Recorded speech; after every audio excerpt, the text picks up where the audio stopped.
Hello my frugal friends, welcome back to our place for our final Frugal February video.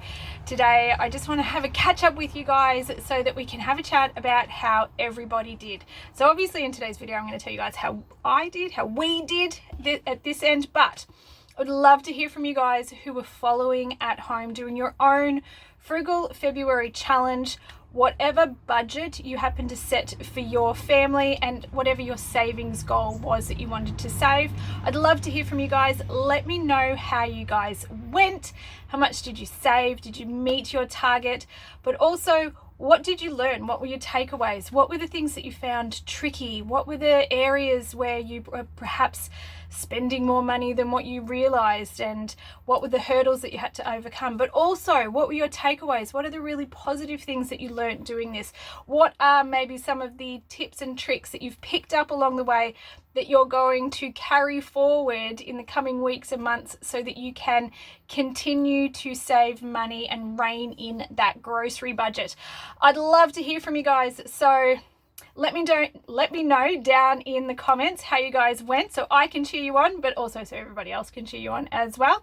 And let's share how our Frugal February challenge went for everybody. So I think to do this effectively, we probably need to know how much we were spending on groceries before we start this. Now, if you don't know how much you normally spend on groceries, then one of the things that I recommend trying is going back through the last, say, minimum of 3 months of your bank statements and just highlighting how much you have been spending when you've been going to a supermarket. So we're looking at the things that we're buying as far as grocery goes. I wouldn't include eating out or takeaways or coffees out and about, those sorts of things. I would put in a separate budgeting category. In my budget, I put those in eating out. But let's have a look at how much you've been spending at places like the supermarket. Maybe if you go to a greengrocer's or a fruit and veg shop and the butcher, all of those sorts of places where you spend money. Go back and have a look and then average it out over at least the last 3 months. If you've got a bit of time up your sleeve, maybe do 6 months. It could be a really interesting experiment just to see.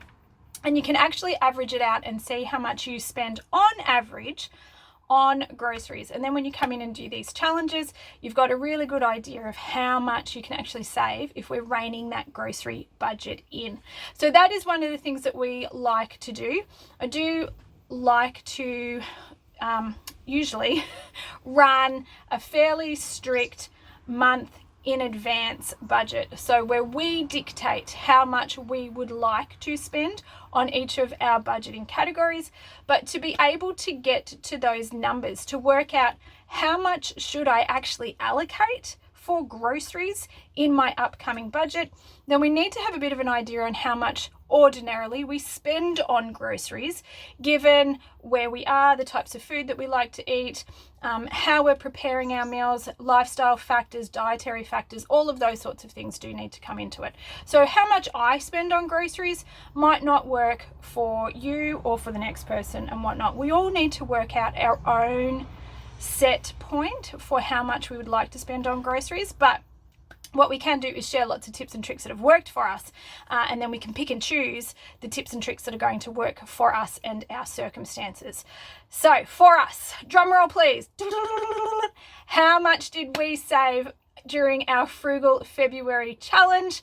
We managed to save a grand total of $447. Yes, I am looking at my notes. $447.30 across the month of February, which is absolutely amazing. That is so much money that it actually makes me wonder, what actually are we spending our money on at the grocery store, which I will come to in a minute. But I'm sure you guys are wondering, what was our savings goal and what did we get up to? So I'm going to leave that for a little bit further in the video, and I will take you and show you what we got up to, which is very, very exciting for us. But what were our main takeaways? And this is what I'd love to hear from you guys. What were your main takeaways if you did this challenge at home? One of the things that I found, first of all, is I think we can eat really well on quite a low budget. And moving forward, we're going to continue to do these types of challenges. I think we will increase our grocery budget just a little bit so that we can be including more of the types of food that we like to have. An example would be, during our Frugal February challenge, we had white rice and white pasta. Not that there's anything wrong with those foods, but our family just prefers to have the brown basmati rice, and we prefer wholemeal pasta. Those things do cost a little bit more, but I reckon we can find a little bit of wiggle room still in a quite low grocery budget to be able to incorporate the foods that we enjoy having and not have to go absolutely a dirt cheap on absolutely everything that we eat. We would also like to be able to include a little bit more fruit, and particularly as we travel around Australia, sometimes fruit can be more expensive and harder to obtain than what it is in other areas. If we're in a big metro area where there's lots of fruit and veg shops and discount fruit shops, then sure, we can get our hands on lots of great quality, low cost fruit and veg. When you start moving out of the metro areas into the smaller towns, or if you're moving north, then supermarkets themselves are few and far between, and you don't really get to shop around and be too particular about prices. You sort of, they've got the market up there, and sometimes you're lucky if there is a supermarket. So you get what you can get and you don't get upset. But for us moving forward, that is something that we would like to just increase a little bit, is have a little bit more money in our grocery budget for fresh fruit and vegetables. But I still think maybe not $50 a week, but we could certainly do some amazing foods for our family of 3 at around $100 a week. Now that's doubling what we spent right now, but still saving heaps on how much we had been spending in previous months.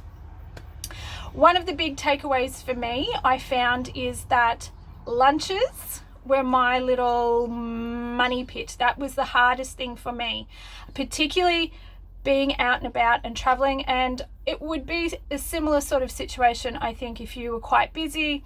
It's easy to go and pick up lunch when you're working all the time. So for us, having big full busy days or moving, it's easy sometimes just to pick up lunch on the road rather than being organized and taking it with us. But buying lunch all the time is a huge money pit. So if I can find ways to be more organized and have items that we can have for lunch either prepped earlier in the week so that they're ready to go, or have things that are quick and easy to pull together for a quick lunch, we're going to save a lot of money on groceries as well. I think my final takeaway was realistically that eating on a budget is not as hard as what we imagine it is. Now, I don't know if you guys can relate to what I'm saying, but I think sometimes we overcomplicate our food. We overcomplicate eating well and eating healthy, and sort of have this idea that for us to eat well, to eat healthy, we have to buy all sorts of exotic and exciting ingredients. We have to have all these superfoods. And I think we can simplify a lot of that. I think we can simplify our meals and still eat really well. Eat healthy, hearty, filling meals that don't break the bank. We can do that and uncomplicate our meal plan and still get great benefit from it. I think that is my final takeaway on that. I will say that we definitely found this whole challenge very positive. I mean, sometimes it was really quite difficult, and sometimes we struggled, and sometimes I wish that I hadn't committed to this in a public forum like YouTube. But there were times where I was like, oh, this is just too hard. It'd just be easier to take the easy way out and go to the supermarket or go and get takeaway. But I'd made a commitment to us, which I'd verbally then put out into the world. You guys were keeping me accountable, and that made us stick to our goals, stick to our plan, and we got there in the end, and it really paid off for itself. So again, we've come back to what was it that we did with all of our savings. So why don't I take you outside and I'll show you what we did with our $447.30 plus some change that we did throw in from our savings, and I'll show you guys what we did with it. We put drawers in the ute. Now, for you guys that might not be very exciting, but for us this is a game changer. When we first left on our trip, there was a lot of things that we didn't have, and we've had to just build up our setup as we go, and this is our latest addition. So we did go and get 2 drawers for the back of the ute. It's going to give us heaps more storage.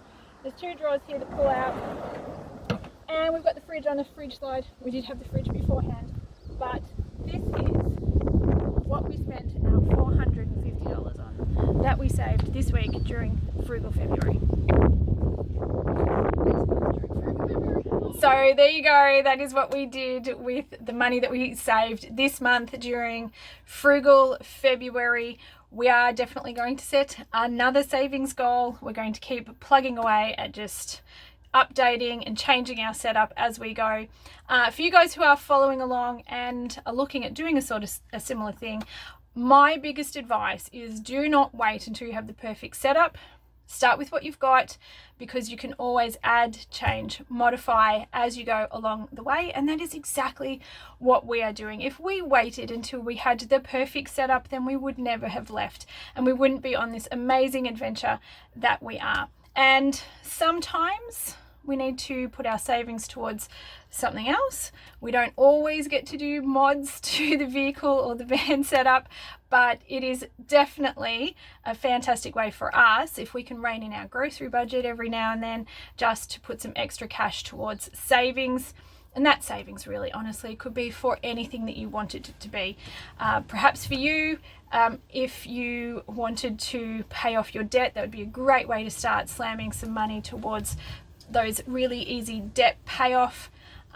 Small goals that you might have, I would definitely recommend looking into Dave Ramsey and the snowball method. That is what we use to pay off all of our debt.